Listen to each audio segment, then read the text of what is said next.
जो सुख निकुंज में है, यदि वो सुख यहां किसी व्यक्ति को मिल जाए तुरंत से ही छूट जाएगा, आनंद को संभाल नहीं पाएगा।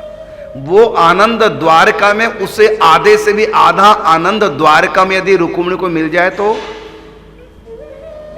बेहोश हो जाएंगे। एक बार की लीला है, पंखा करते करते ठाकुर जी पे रुक्मिणी को इतना आनंद आया, इतना आनंद आया, संभाल नहीं पाई अपने आप को, पंखा हाथ से छूट गया, गिर पड़ी, बेहोशी हो गई।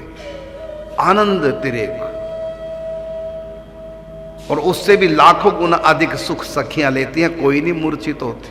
कितना प्रबल उनमें समर्थ है, उस सुख को झेलती है। तो सखी सुख के अधिकारी, चिंतन में नहीं साक्षात अवलोकत रहे केले, देख रहे हैं स्वयं, क्योंकि सखी सुख के आप अधिकारी हैं, आपके पास इतनी बड़ी योग्यता है, क्योंकि ललिता सखी की आप अवतार है। इस भौतिक शरीर में कभी कभी लीला घटती है निकुंज की, तुरंत अंतर्ध्यान हो जाती है, ज्यादा देर तक टिकती नहीं है। क्यों? फिर शरीर नहीं टिकेगा, भौतिक शरीर है, इसलिए उस लीला में यदि कोई प्रवेश करना चाहे, उस शरीर छूटे भी ना, उसके लिए उसको बड़ी तैयारी करनी पड़ेगी। पूज्य श्री राधा बाबा को दर्शन तो होते रहते थे, लेकिन मन में आया कि मेरा भी निकुंज में प्रवेश हो, तो ठाकुर जी ने कहा शरीर छूट जाएगा, टिकेगा नहीं, उस आनंद को झेल नहीं पाओगे।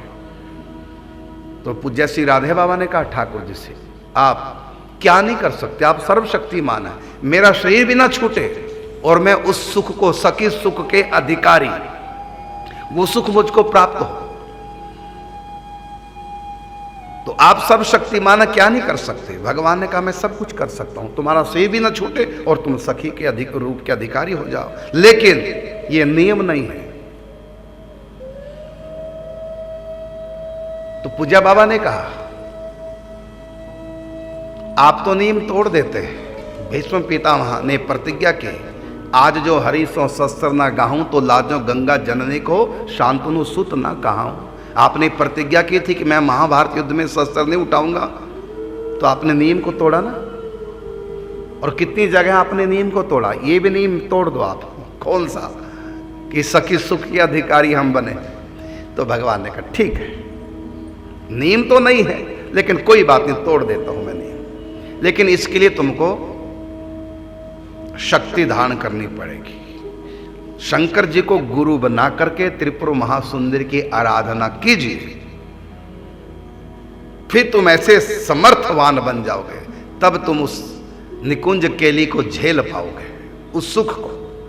सोचिए कितना बड़ा सुख। जिन पूजा बाबा से, राधा बाबा से ठाकुर जी जब चाहे प्रकट हो जाते हैं, बातें करते हैं, वो भी सखी सुख के अधिकारी नहीं है।